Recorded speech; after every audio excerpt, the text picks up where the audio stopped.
What's up, guys? Rick here with your preview for this week's Bermuda Championship, the penultimate event of the FedEx Cup Fall. I was absolutely going to get that word in there. And also, but not really, right? Like, we're just going to continue to roll through, right? I mean, there's a Netflix Cup, there's a Hero World Challenge, there is events on the European Tour and the Asian Tour. There's just like a lot of golf now. So while there's only two events to go in the PGA Tour portion of the fall, there's still a lot of golf to be played by a lot of high caliber golfers.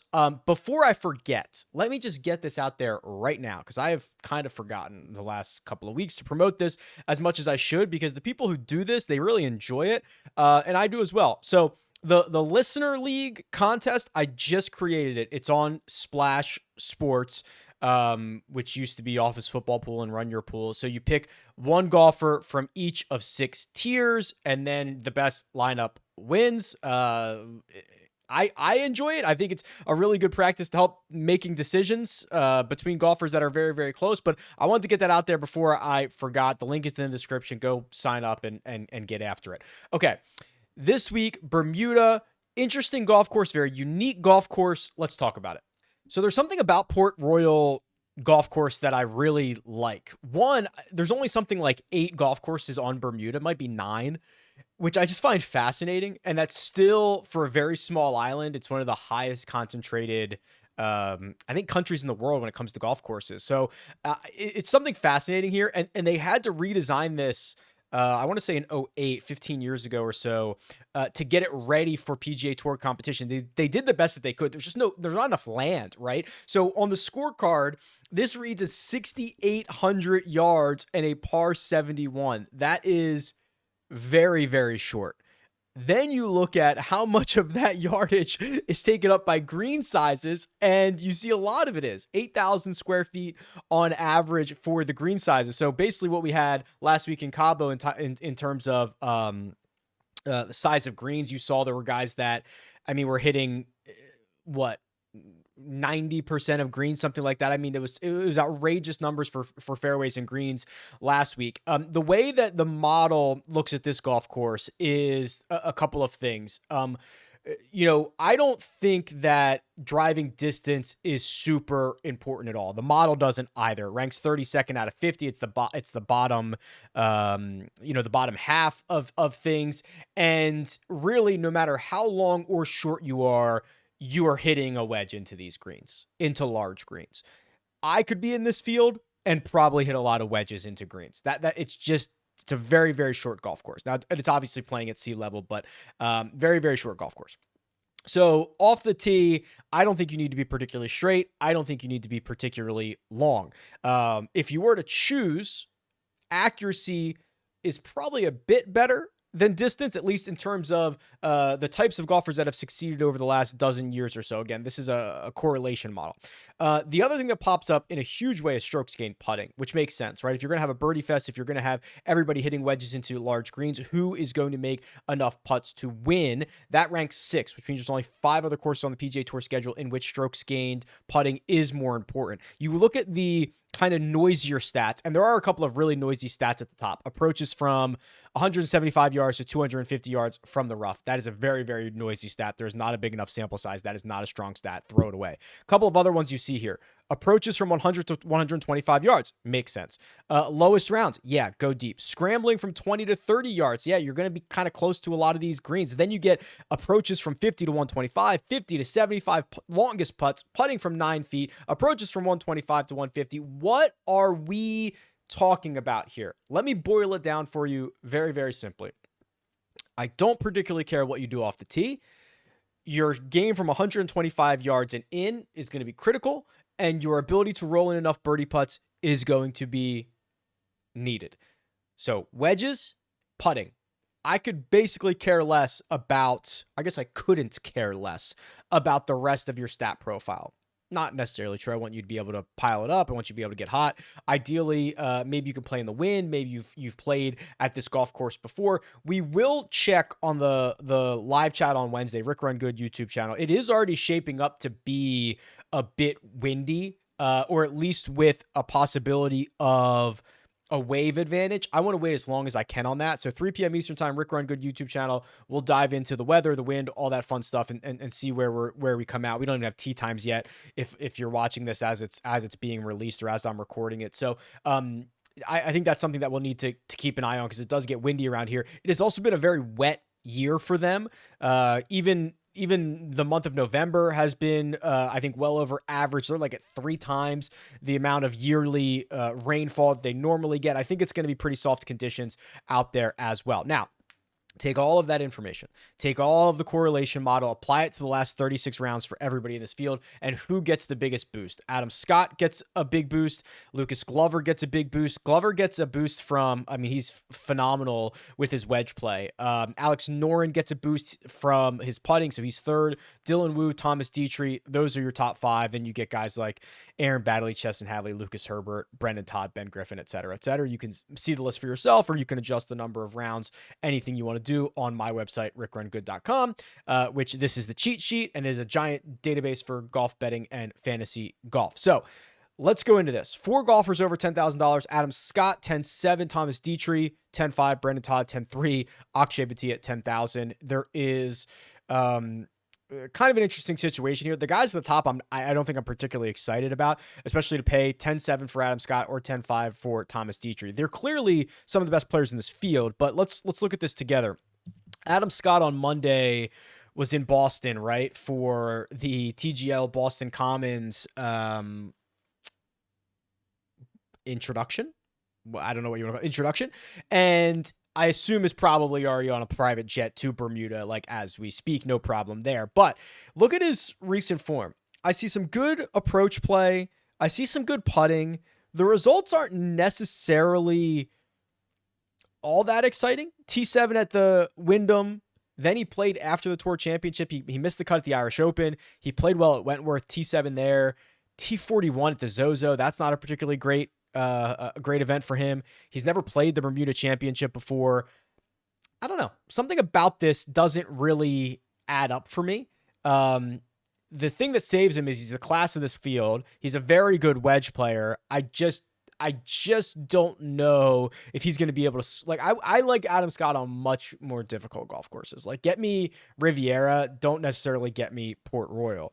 And then you go to Dietrich, who I'm a big fan of Thomas Dietrich, and he's played well here the last 2 years. He's gone 22nd and a runner-up finish, but his lead-in form into those events was much better than the lead-in form that we have right now. I mean, since 14 starts ago, he has one top 20 finish. It was a T13 at the Open Championship. His results recently are basically a bunch of starts from 25th to 50th.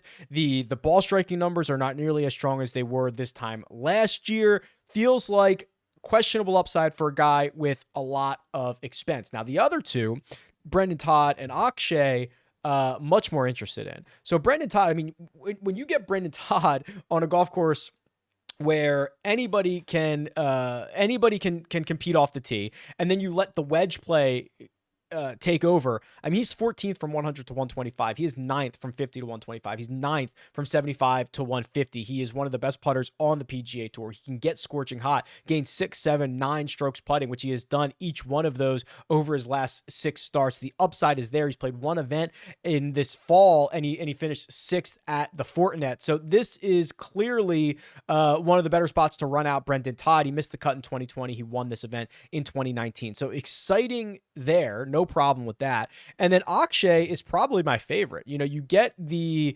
4th most expensive golfer who has improved his finishing position each of his last 4 starts, 43rd, 35th, 21st, and 10th last week in Cabo. All of those are this fall. I showed this to you last week, and I'll show it to you again. If you just look at his best results, I don't know what this is. I don't know if it is strength of field, if there is anything to it, but I'm just going to tell you his best results in his entire career across the PGA and Korn Ferry Tour come in the Bahamas, Puerto Rico, Mexico, the Bahamas, Barracuda, Bahamas, Barbasol. You throw in Bermuda in 2020 here. That's like a top 12 event for him. Last week in Cabo is a top 12 event for him. So you're talking about a guy that seems to love these tropical locations. Whether he can flight it in the wind, I don't know, but he's a prolific scorer, so he can certainly fill it up. He's been a much better putter, which is kind of relative, right? So he was a big loser for the most of the summer. Wells Fargo Championship to John Deere. I mean, he's losing 3, 4, 5, 6 strokes with the flat stick. He's basically just an average putter now, which is a huge improvement for him. So that's huge. And no surprise that during that stretch of him being an average putter, he's gotten some of the best results that we've seen from him. So pretty excited about the way that Akshay is trending. I don't necessarily find a reason to pay up for the two guys at the top, which could come back to burn me because they're great, but seems like there's a lot more opportunity at the bottom of that 10K range. The 9K range always seems to be, I think, a little bit more interesting than the 10K range. So you've got Herbert at the top at $9,800. A little bit of a concern there. I think he gets a big bump from winning this event in 2022. But if you look at what he has done as of late, it's a little less inspiring. You know, the missed cuts have basically been leveled with his made cuts. His best finish was at the Travelers at T15 in his last dozen starts or so. That's his only finish inside the top 30. He is historically a very good putter, one of the best putters in the world, but he's just kind of not good enough in a lot of other areas. If you look at his all of his approach proximities, all of them, he is ranked outside the top 100 on the PGA Tour, and his wedge proximities, that 125 and in, he's generally outside the top 150. So I worry a little bit about this for Herbert. I think the past champion status goes a long way here in this pricing. More interested in Noren, more interested in Glover and Griffin, and even Pendrith to an extent than I am Herbert and Luke List. Luke List, you see this all the time. Since the win, he's been okay. Nothing spectacular. Are we expecting Luke List to win a putting wedge contest? Because that's what we're asking. And you can see he is generally much better from farther proximities. When you think of Luke List, you think kind of long irons and Torrey Pines and golf courses where you can hit a bunch of those in a row. Distance golf courses. That's not what you're going to get. I mean, he can get any distance in he wants this week. He's so long, he can probably hit 3-wood or 3-iron where other guys are having to take more club, but closer isn't always necessarily better for him, at least relative compared to the rest of his PGA Tour colleagues. So that's a little bit worrisome. The other three that I mentioned, Noren, Glover, Griffin, I think are all reasonable, right? So Glover, and I was certainly out on Glover last week. I did not think that last week was a great fit for Lucas Glover because his big thing is accuracy off the tee, and he is, there was like a 95% fairway percentage last week, and he finishes T59.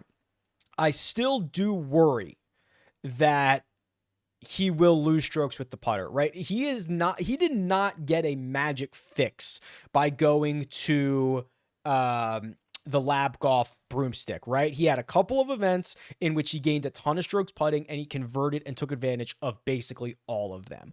But it is not routine for him to gain strokes with the putter. So I'm still concerned about that, but this is a much better spot for him. I mean, he is an absolute wedge machine. The guy is just phenomenal from 125 yards and in, and from a lot of the approach proximities he is as well, but really with a wedge in hand. If you go back to the course key stats, you saw it. He gets one of the biggest boosts for this golf course fit in the field, second to only Adam Scott. So really, really much more bullish this week on Lucas Glover. Still a bit tentative about that flat stick and whether it'll continue to, whether it'll cooperate or not. I think that's very much up in the air, but from tee to green, this is a much better setup for him than Cabo was last week.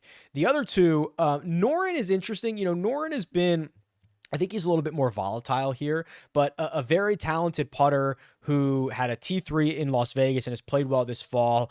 I'm okay with that if you want to go there. I'm not like sprinting to the window to get access to Alex Noren, but I think he's interesting. And then Ben Griffin, who rated out very well for me last week, is also going to rate out pretty well for me this week, I imagine. He's T23 in Cabo. You look at him, he's not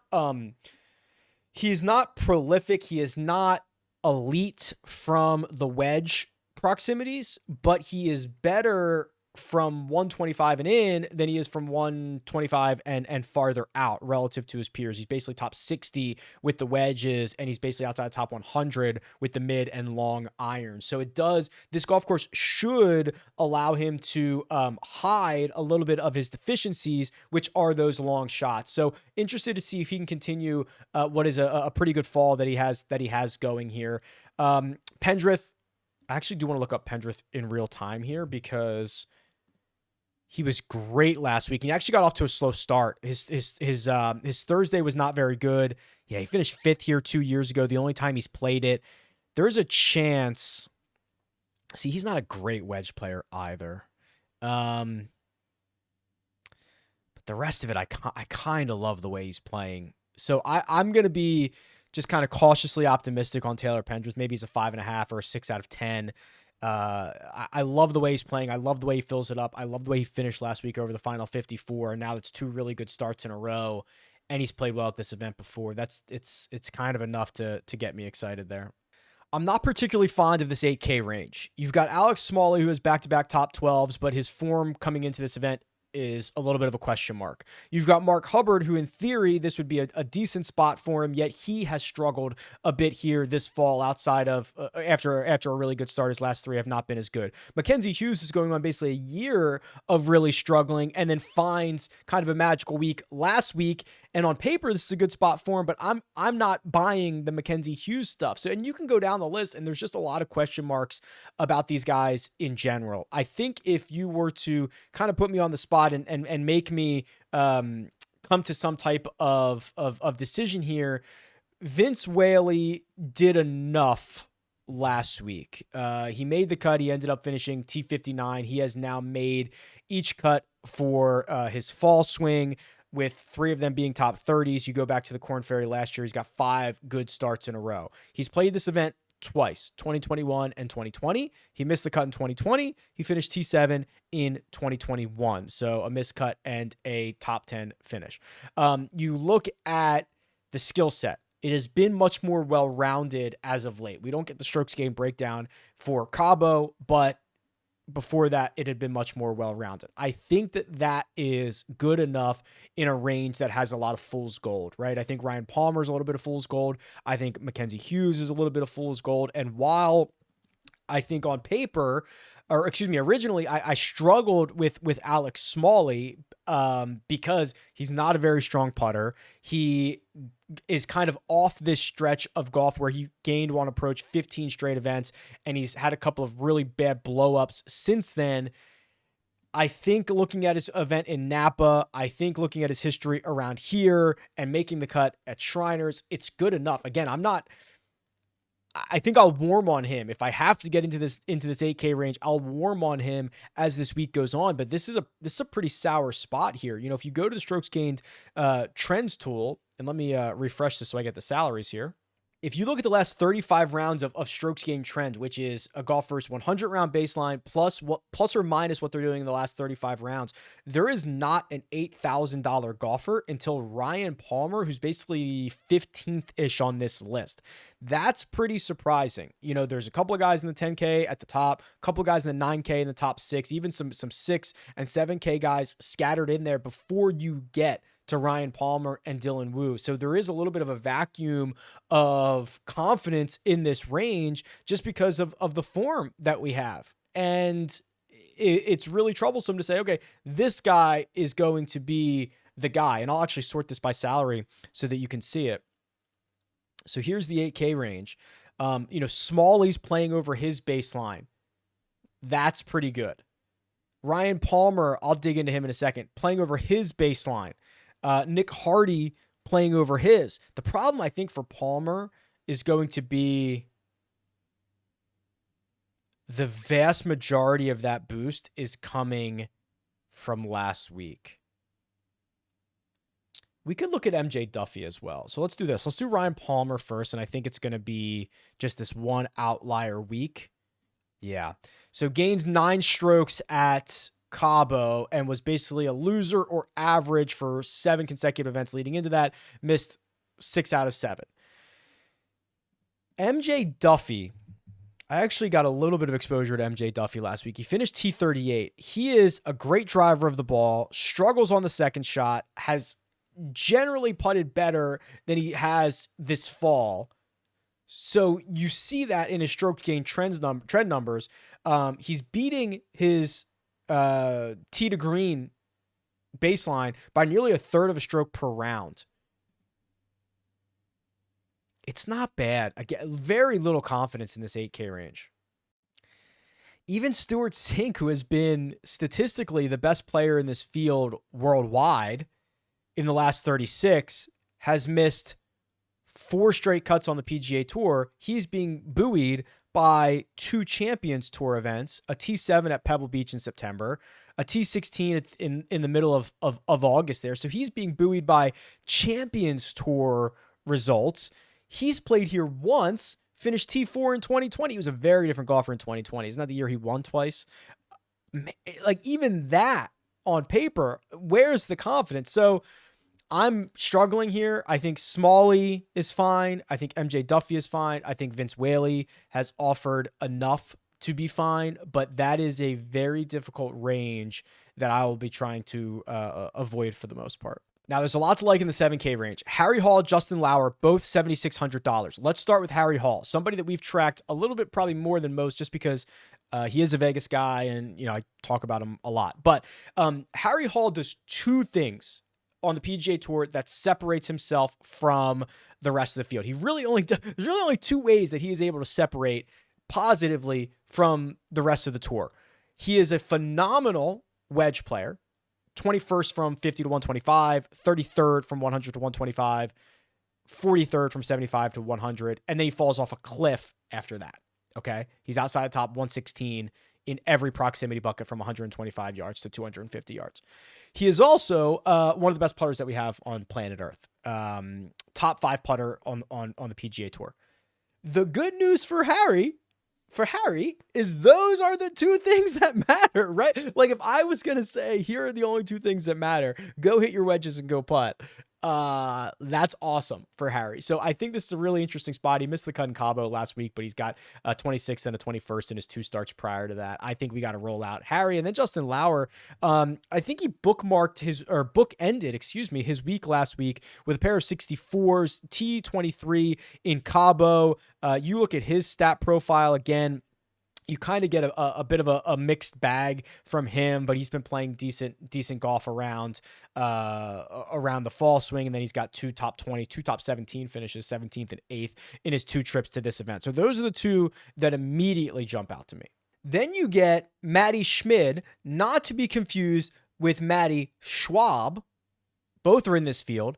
Matty Schmid, if you go to the strokes gain trend, is the hottest player in this field. Now, that is compared to his own baseline over the last 35 rounds. He is a stroke per round better than himself, than his own baseline in the last 35. And you're like, what? What is he? How is that possible? How have I not noticed that? Well, if you're on RickRunGood.com, you are, because a lot of this is coming on the European Tour. It's coming from across the globe. So He did play in Cabo, made the cut T38. Start before that was the Andalusia Masters runner-up. Then he played well at the Shriners, T26, couple of missed cuts at the Fortinet and Jackson. Then he had 3 straight cuts that he made on the European Tour. So if you are not looking at global results, you are missing out on like half the golf that's being played. And Matty Schmid is doing it in a really sustainable way, really well done. Runner-up finish. Again, that's very, very good golf. Gaining a stroke per round to himself, and basically all of it coming from tee to green is an encouraging stat profile. Kelly Craft is here, $7,200. Despite calling El Cardinal last week like one of the worst setups on the PGA Tour he's ever seen, he still made the cut. And his great fall continues, so maybe he thinks this one is a little bit better. But Kelly Craft at least made the cut in something that he absolutely hated. And I do want to jump into Sam Bennett a little bit. Remember, I mean, he was the shiny new object last year when he had a great run at Augusta National, and then he was popular. He played well at the Canadian Open, and I just want to see what he's done as of late. He's only played once this fall. He missed the cut in Jackson. it's not super encouraging. You know, he's lost strokes on approach in 5 straight. Now that dates back to last summer, but it's a small sample size for him.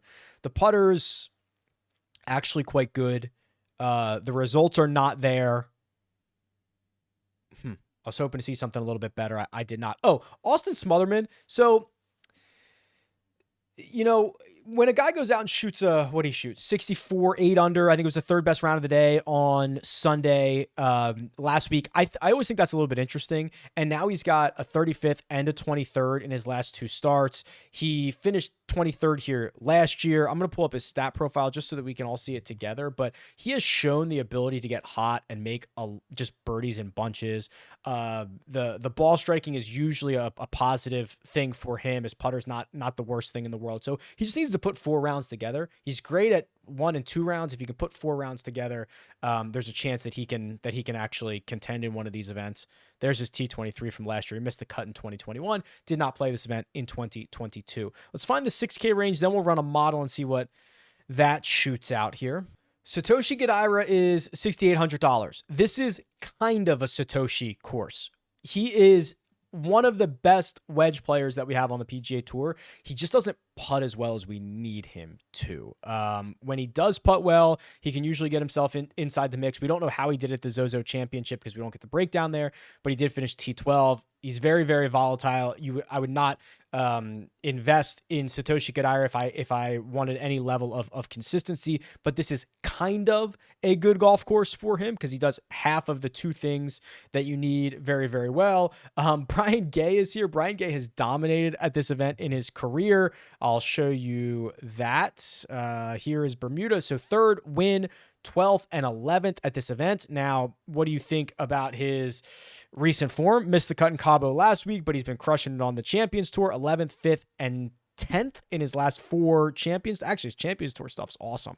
11th, 5th, 10th, 14th, 30th, 12th, and then a WD.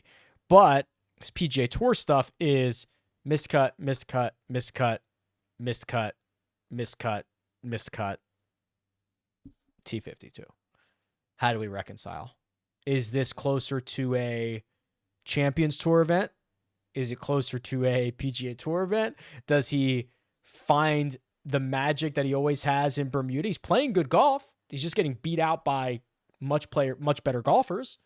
So I don't know. I truly don't know how to reconcile that. Let me know. What do you think about Brian Gay this week? Do you bank on good enough Champions Tour and great, phenomenal history here? Or do you say he can no longer compete with PGA Tour golfers? Let me know what you think. I'm going to sort this 6K range by strokes gained total here and find the best players. You know, last 36 rounds, there are only 4 golfers in the 6K range that are actually gaining strokes to the field: Kevin Chappell, Brian Gay, Jason Duffner, and Ryan Gerard. So let's go into Chappie's profile here and see what we uncover.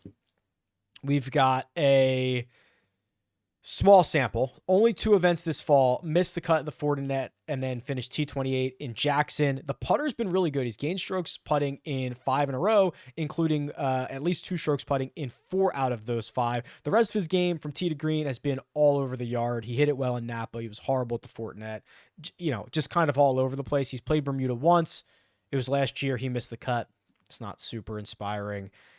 Is there anybody else that we could go to in this 12K rate? Oh, you know who's in this field? And let me confirm that before I think George Bryan's in this field. Yeah, okay. So George Bryan is $6,200. Both George and Wes, their brothers, are in this field. George Bryan, the results that I have from on RickRunGood.com are from 1999 and 2004. If you've been following, and I'll probably put this in my newsletter this week, so go sign up for my newsletter. He has been doing, well, first off, he's a phenomenal golfer. He does a lot of YouTube stuff, YouTube content creation, but he has really put an emphasis on trying to Monday queue and qualify into some of these events, and he's been playing really great golf. I think he qualified for something else recently. Gosh, I gotta look. Let me see if I can find it really quick. I won't take too much time. So there's two things I'm thinking of recently. I think it was he tried to Monday qualify into the Wyndham. He got into a playoff at the Monday qualifier, like a 4 for 2. Wes was also in the playoff. I think Wes got in, George didn't. But then George just crushed first stage of Q School a couple weeks ago. And I think second stage is, I gotta check my calendar. I think it's next week. Is that right? Second stage? I'd have to look. But long story short, he's playing pretty good golf right now. I think he's like definitely much more than like a YouTube personality guy. $6,200. Let's look at Wes while we're here. Oh, there he is. Wes has been battling injuries and stuff like that for a while. Yeah, it's just kind of all over the place. Yeah. Okay. Let's see what else we have. Sorry. Just crossed my mind. I wanted to see where he was at. Let's see what the model can find us. Again, RickRunGood.com for all the stuff that you've seen. Let's just get freaky with this, man. Let's just do can we just do, let's just do the wedge buckets. So let's do, I want to allocate like 30. So I've got 1, 2, 3. Let's do 8 from 50 to 175, 8 from 75 to 100, 8 from 100 to 125, 8 from 125 to 150. That's probably too far. Let's do 12 from 100 to 125, 12 from 75 to 100, and then 8 from 50 to 75. So that is 32 of them. Then let's just go to putting. We'll do a little bit of, we'll do 10 for strokes gained putting on Bermuda. And then we will do strokes gained putting last 36 rounds for 15. So over half of our weights have just been applied to wedge play and putting. Course history, we can do Port Royal course history for 6. We could also do, I mean, you could do a couple of things. You could do Pebble, might not be bad. Coastal, positional short golf course, or you could actually just do short golf courses and put 10 there. So we've got 27 weights left. Let's do, I've done nothing around the green. I've done nothing off the tee.